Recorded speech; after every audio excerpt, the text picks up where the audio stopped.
Picture this, a James Bond-style fortress perched 4,300 feet up in the California desert. It is totally off the grid. We're talking private helipad, secret escape passages, the whole shebang. And the craziest part? It was built by the king of cool himself, Frank Sinatra. Now, you would absolutely think billionaires would be fighting tooth and nail over this piece of Hollywood history, right? Well, you'd be wrong. In the ultra-high-end real estate world, this estate is literally the ultimate mystery. It's a cinematic trophy that wealthy buyers absolutely refuse to touch. So, the price tag today? $5 million. That is the cost of entry for a meticulously preserved 1970s time capsule that Sinatra personally designed from the ground up. It's literally a compound frozen in time, just sitting there, waiting for an owner.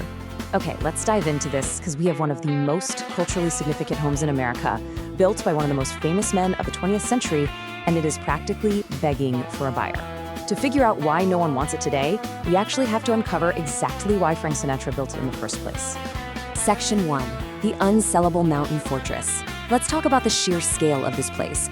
We are looking at a property that sits completely isolated on a massive granite plateau in the San Jacinto Mountains. It is a true cinematic fortress that literally looks down on the rest of the world.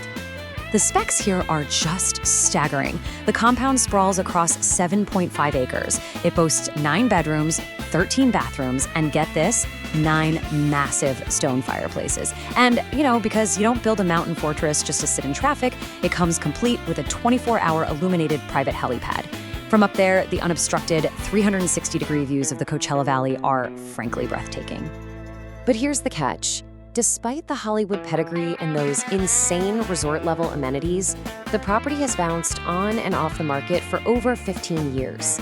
I mean, it's been listed, slashed in price, delisted, and relisted over and over again, kind of fluctuating between $3.5 and $5 million. Even in the hottest real estate markets in history, it simply cannot find a permanent buyer.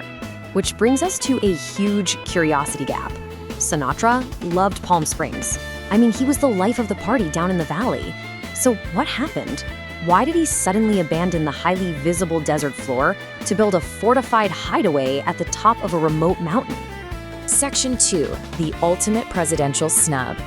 Now, to really understand this house, you have to understand the intense paranoia and the crazy political drama that drove Sinatra into the mountains. This wasn't just some lifestyle choice. It was a retreat from a very public betrayal. Let's track this progression. When Sinatra first hit it big in the late 1940s, he built Twin Palms right in Palm Springs. It was this highly visible glass-walled party house where he literally hoisted Jack Daniel's flag to signal cocktail hour.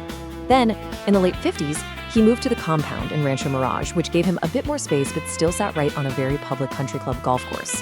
But then, by the late 60s, he retreated entirely to the absolute, fortified privacy of Villa Maggio in Mountain Center. So what triggered this extreme shift? Well, the historical turning point happened in 1960.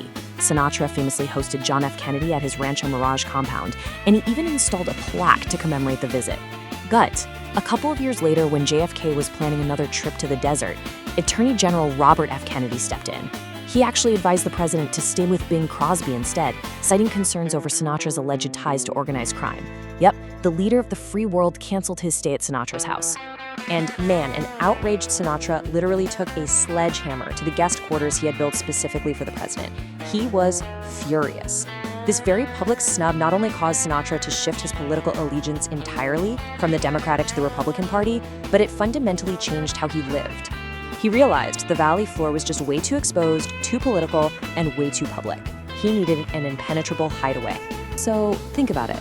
If you are one of the most famous men on the entire planet, reeling from a presidential betrayal, and completely desperate to escape the prying eyes of the press, what exactly do you build? Section 3. A James Bond desert lair. You build Villa Maggio. Completed in 1970, Sinatra named the estate after Private Angelo Maggio, the character that actually earned him an Oscar in the film From Here to Eternity. That specific role saved his slumping career, so naming his ultimate fortress after it, that was a pure statement of independent resilience. Sinatra worked with architect Ross Patton to design an estate that was entirely self-sufficient. Just listen to these fortress features. A private helipad, lit 24 hours a day so VIPs could arrive without any paparazzi noticing. A massive 24-car motor court. The elevation is 4,300 feet, which makes it a full 20 degrees cooler than the scorching valley floor. And crucially, it has independent industrial generators, a private well, and its own water tower. If there was ever a security threat or the power grid failed, Sinatra and his guests could literally seal themselves off up there completely autonomously. And what is really wild about this place is that the current owners have kept it exactly as Frank left it. It is a perfectly preserved 1970s time capsule. We're talking original, solid fumed oak flooring, orange tile counters, and some absolutely incredible vintage tech.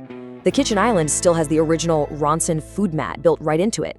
The living room features a classic 1970s Sony Trinitron color television, and there's even a vintage Macintosh stereo system still wired up and ready to go. But you know, the architecture and the gadgets really only tell half the story. A safe house is only as interesting as the people hiding inside it. So what exactly went on behind those locked gates? Section 4, the secret Rat Pack Sanctuary. And this brings us to the real magic of Villa Maggio. Because Sinatra didn't just build this place to hide. He built it to host the most exclusive, out-of-the-paparazzi eye celebrations in the world. The layout itself was practically designed for absolute discretion. Before they were married, Sinatra would actually invite Barbara Marx and her then-husband Zeppo Marx up to the compound. The two-story guest house has a literal secret passage connecting two of the bedroom suites. So Barbara would put her husband to bed, slip through a sliding door closet, navigate this hidden passage, and boom, emerge in Frank's suite for a clandestine romance. It's like something out of a movie. This place was the ultimate playground. And it wasn't just the Rat Pack up there. We are talking Hollywood A-listers, global dignitaries, visiting royalty. They'd land on the helipad, play tennis on the lighted courts, relax in the two saunas, and just party around the 9 stone fireplaces, knowing that absolutely no one down in the valley could see them. It was total, unadulterated freedom. So let's recap. We have an impeccably preserved piece of Americana. It's an architectural marvel with an unrivaled Hollywood pedigree. It is quite literally the ultimate conversation piece. Which brings us right back to our central mystery. If this is such a legendary trophy, why in the world is it a complete real estate nightmare? Section 5, the estate's fatal flaw. Now, to finally solve this mystery, we really have to look at the psychology of the modern billionaire. Because ironically, the very thing that made Villa Maggio absolutely perfect for Frank Sinatra is the exact thing that makes it totally unsellable today. It all comes down to the irony of isolation. Sinatra's greatest desire was extreme geographic isolation. He wanted a fortress that took a solid 20-minute winding drive up a steep, remote mountain road to reach. But look at modern billionaire demands today. Today's ultra-wealthy luxury buyers do not want to be 20 minutes up a mountain. They want immediate, 5-minute access to the luxury shopping and fine dining on El Paseo down in Palm Desert. Basically, they want convenience over character. And that right there is why this property has just sat waiting for 15 years.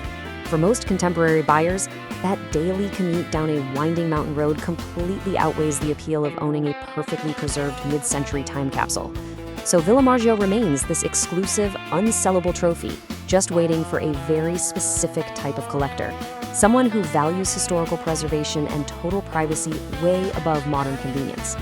It really is a monument to a man who absolutely demanded to live life on his own terms. It's out there right now, just waiting on top of that mountain. The only question left is, are you bold enough to live in the middle of nowhere my way?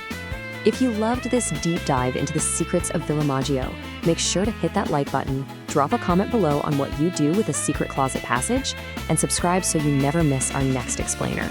See you next time.